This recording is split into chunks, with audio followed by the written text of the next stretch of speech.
Thank you. Yes, I was on the team, the review team, but I'm supported along with Nabila Hamid from Save the Children. But the author was very much James's, and the findings, although we contributed to the discussions, were very much James's. We certainly were keen that there was that degree of independence in the review. Now that I'm not pushing these on, so is that with that one? No, is that one there? Oh, is that one? Okay. You just press that. No, this doesn't relate to that one. No, this is separate. This is just so I can see. So, the purpose and the terms of reference. This wasn't a real-time evaluation. It wasn't an RTE. We nuanced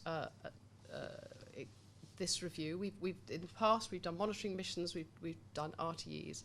This is a response review, and the difference is that it's not an evaluation, but it does share some elements of an RTE. So, the purpose was partly to see progress, to see how agencies were moving on with their programs, but also with a very big emphasis on learning. What were we learning from this response? And that meant looking not just at where things were more difficult and the challenges, but also looking at innovation and good practice and how those challenges were being overcome. So the methodology was through key informants groups. We met with the agencies and their partners in many cases, and we met with refugees themselves, both in Jordan and Lebanon. The specific focus of the review was on the, we call it host communities. Personally, I questioned whether that's actually what they are. I feel the refugees are living alongside rather than actually within the host communities. But that's what they're technically called, but not in the camps. And the reason for that, although we did visit Zaatari in Jordan, in order for James particularly to get context. I've been there before, as had Nabila, but I think you can't understand the Jordan situation without going to Zaatari.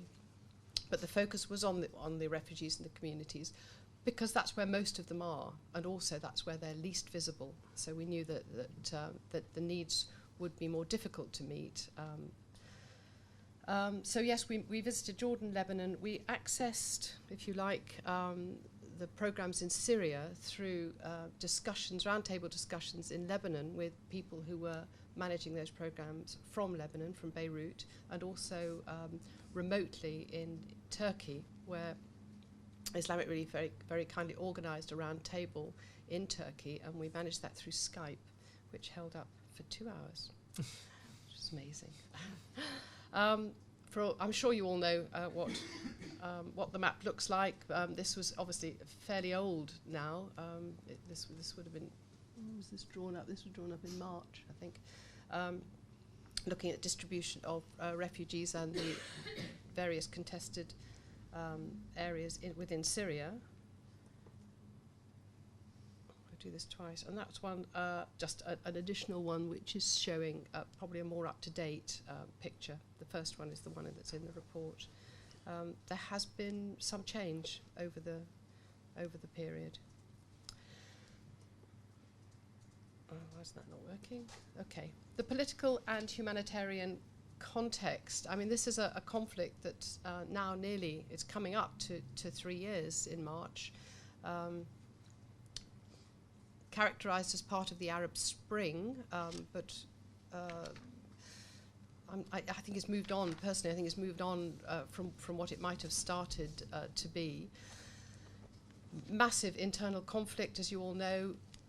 Large numbers of internally displaced, trapped within the country, and certainly one of the questions we were asking and we were looking at is the refugees outside of the country we can talk to, but we don't know much about what's happening inside the country. We don't know why there are fewer elderly people among the refugees. Why is that profile different? Are people not willing to leave? Older people not willing to leave, or are they unable to leave? And the same with people with disabilities. There are people with disabilities, a lot actually among the refugee population, but there are a lot who are wounded among those. You know, we don't know who can get out and who can't. So you've got internal displacement, and then you've got the refugees external. And the other complexity that's hitting Lebanon more so than Jordan is the complexity of migrant workers. You had Lebanese migrant workers working in Syria who've come back. You had Syrian workers in Lebanon who can't go back to Syria, as well as refugees who are simply fleeing the conflict. So it's a very complicated picture in Lebanon. So the DC appeal has now raised £23 million, but we understand, the British public, and for a conflict appeal, this was a substantial amount, but we know that it goes nowhere near to meeting the needs. In fact, in many ways, we're very, very small players, the DC funds anyway, in the big picture. So there are major deficits. Multiple dimensions to the humanitarian crisis, and this was one of James's final observations at the end. It's probably more of a protection than anything else, but their assistance, access, livelihoods, with people in Jordan unable to work because of the constraints there. Lebanon, few opportunities in Lebanon.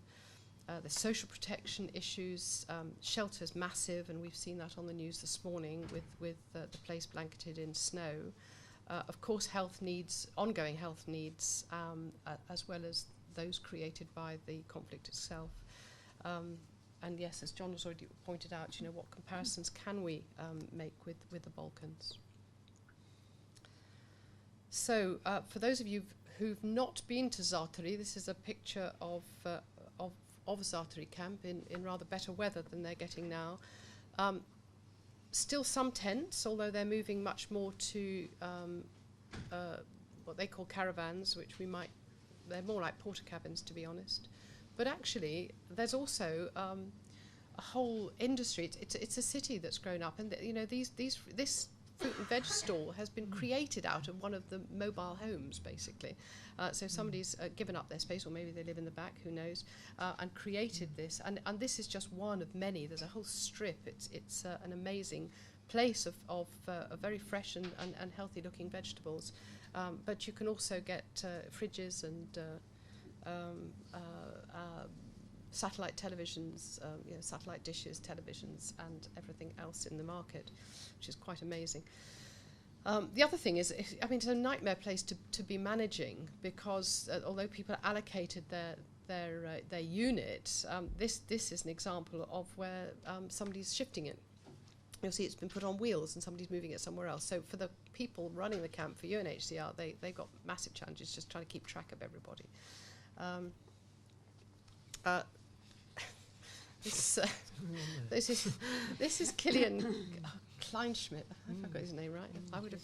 Yes, I have, Kleinschmidt, who's been a long time with UNHCR, and a massive character, a big German gentleman who is running. And this was his. He's got this little game he plays, and he'd done his party piece to John Kerry the week before, to try to get funds to turn the camp into a proper town and put in proper services. So this was part of his journey as he was describing to us the situations. The little guys in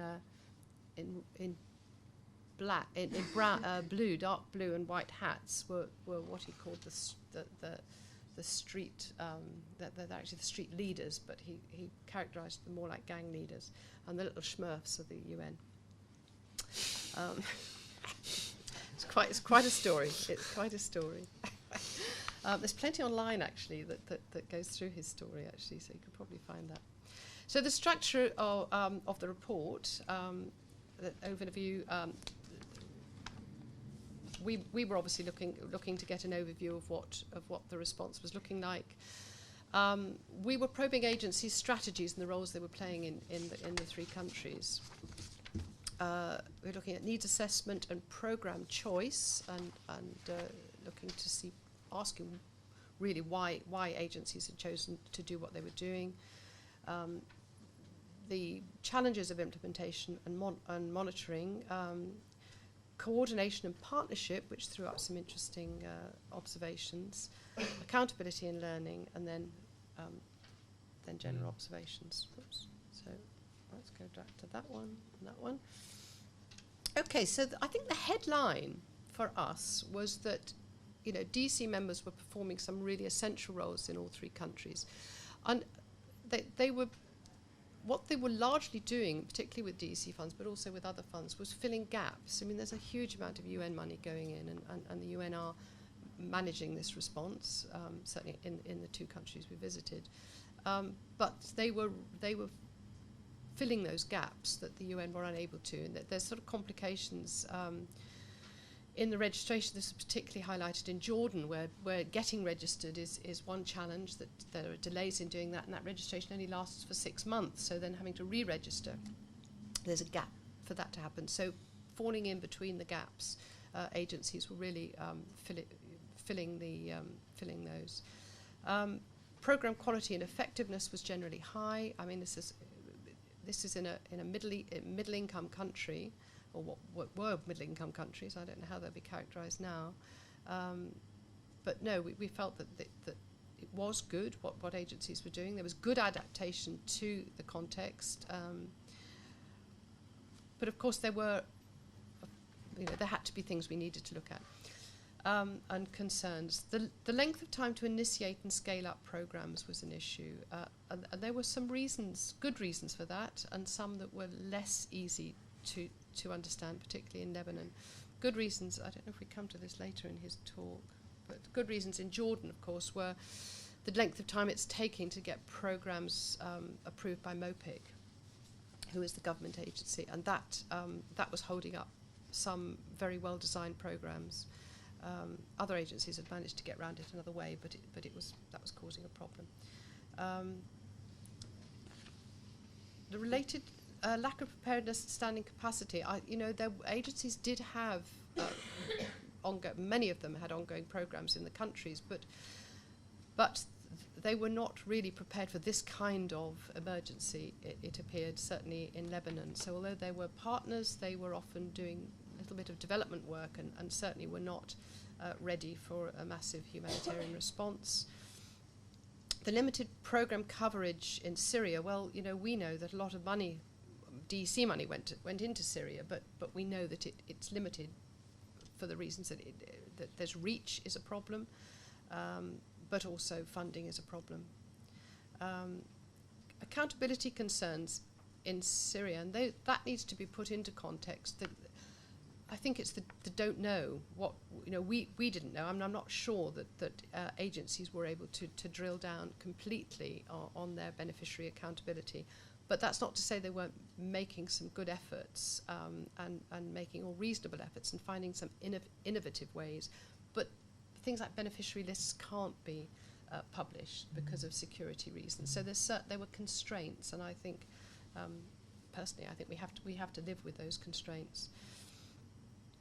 I suppose this is one that particularly James picked up on, I think, rather than the rest of us, was he felt there was a lack of policy analysis and advocacy on protection, and this was particularly picked up within the Lebanon context, I think, looking at the sort of broader scope, looking at agencies, not so much at country level, but also how that related to the wider picture.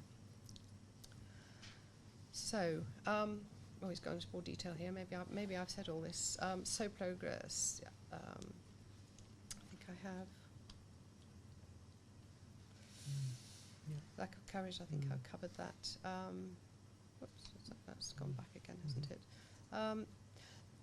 Needs assessment and program choice. Some really interesting good practice identified in Jordan in particular. Oh, we move this on. Thank you. That's it. Again, I think. There we are. Thank you, Jane. What we saw in Jordan was some really interesting cross-referral between agencies. So they knew they weren't covering everything, but actually they had really good intelligence as who was doing what. So they were able to refer refugees to other services. Some very good situation analyses, assessments from Care and Oxfam particularly. Cash transfers for rent were appropriately and well designed. There was also a lot of collaboration on assessment, on how to assess, what were the priority lists, the vulnerabilities. What we did see was, this was particularly in Lebanon, was sectoral gaps, particularly WASH in the tented settlements. So there were some tented settlements, and we did visit one in Jordan, but they're mostly in Lebanon. And yes, there are some deficits in those. But there was, as I said, really good focus on specific vulnerabilities. Agencies were and they were collaborating on that, which was good. This was a family, this was the kind of room they're living in, really. This is the situation. This family had just finished building their own home in Syria. They'd taken 12 years to do it, and then they saw it bombed. It was tragic, really. But this is a family who are receiving help with rent. This next one is a wholly different situation from Tripoli. This is a shopping mall that was never commissioned, but sort of semi-built, that people have moved into. They're paying rent, mind, for their units, but of course there are severe deficits in terms of water and sanitation because it's built as a shopping mall. You don't expect every shop to have their own running water. So I know Oxfam was doing some work to try to improve that, also try to improve the sanitation. Now then, this is at one of the tented settlements in the Bekaa Valley, and I wouldn't be surprised if that wasn't the one I saw on the news this morning. It was something similar to that anyway. Very little help had gone into building this. They were receiving some support with water and sanitation, this particular group, and they'd done some remarkable stuff with those tents. They were already double-skinned, but they were concerned about the Hessian outer layer in the winter, knowing they needed to put on another waterproofing. But there was a lot of self-management, a lot of capacity within the refugees. And this, an informal tented settlement in Jordan. And again, they were actually, of all the people we met in Jordan, the groups we met, these seemed to be, if I say happier, but they seemed to be more content. They had some autonomy. They had some work, and they were managing reasonably within their own community. They'd even set up a little school. So, implementation and monitoring. Generally, a slow response, particularly in, well, I suppose Jordan and Lebanon, caused by government bureaucracy and perhaps agents' lack of capacity on the ground and lack of partner capacity. At the time, there was low expenditure against budget. That was very much reversed by the end of the 6 months, the budget phase, where budgets were although they were slightly revised down, I think something like 82 or 83% of their first allocation was spent, which is impressive. So there is some scope for better efficiency with also looking at the geographic and sectoral targeting. Monitoring was satisfactory in Jordan and Lebanon, but not so strong in Syria. So coordination and partnership. Coordination through UNHCR in Jordan and Lebanon felt it was improving, although it remains very centralised by those. UNHCR is not generally a coordination agency, so they are, they're I suppose, got on a learning curve.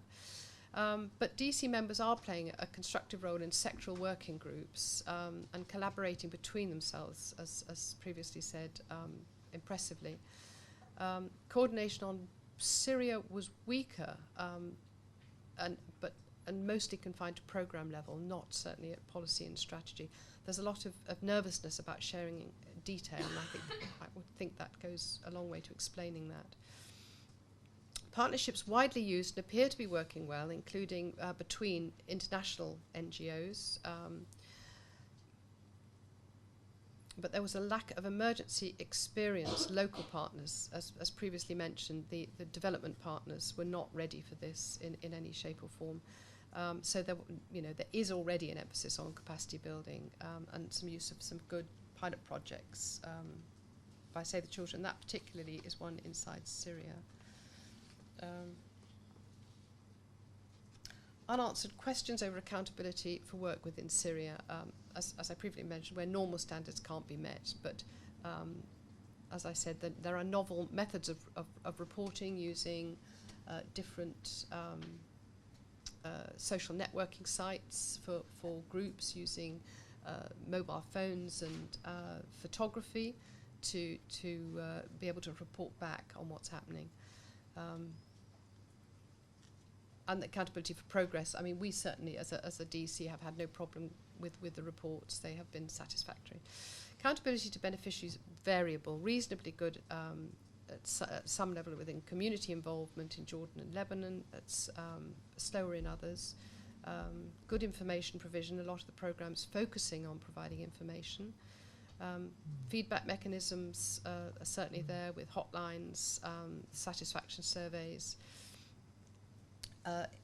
Inside Syria, very much more difficult to tell, to be honest, because of those security reasons. There we are. That's transparency for you. This was within a hospital that Save the Children is supporting in Lebanon, and this was their feedback, which there's one. You can see there's one. It's so transparent, you can tell. Some interesting, really some sort of interesting community work being done by ActionAid here, working with women from both the Lebanese and the Syrian community, looking largely at empowerment, and this group was starting to scope out what the issues were and what more support they were going to have as a group. Do with that weather now, couldn't we? So, this was written a few months ago. The situation in Syria, Jordan and Lebanon is likely to deteriorate, and as we see with the winter, it certainly has, and the situation in Syria itself, from the media reports, appears fairly dire. Jordan, I think, has remained relatively stable, unless I've missed something, but I think they haven't been a large influx into Jordan recently. Again, James's words here, the situation should not be mischaracterized. His view is this is a protection crisis as much as an assistance one, but not much, but is not being portrayed as such. A lack of concerted policy analysis and advocacy on this aspect of the crisis. I think the rest is just talking about the difficulty, the fragility of asylum options.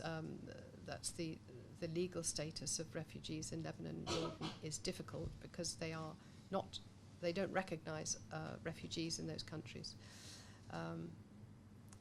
And so the task of supporting refugees in host countries is outstripping the humanitarian capacity, and that's certainly continuing. And there's not really much good news on the horizon as far as that's concerned. So there's a continuing role for international NGOs in relation to other actors in the wider crisis, regional crisis. How best to identify and respond to the needs of people displaced and dispersed in urban contexts alongside the need of host communities. What does effective humanitarian transition look like in contexts like Lebanon and Jordan, and how best to assess the needs and evaluate responses to situations like that inside Syria. And that's something that ALNAP and the DEC worked on with other agencies to look at evaluation and what do we need to do and what could we do. I think that's it. Annie, thank you very much. Given that we only gave Annie 5 seconds preparation time, I think she gave us a very fluent and informative presentation. Annie, am I right that there are some summary reports that are being couriered here? They are. Yes, the summary is there, and the report is available online. Okay, so the report's available online, and by the time the meeting is over, I think you should be able to pick up summary reports from outside.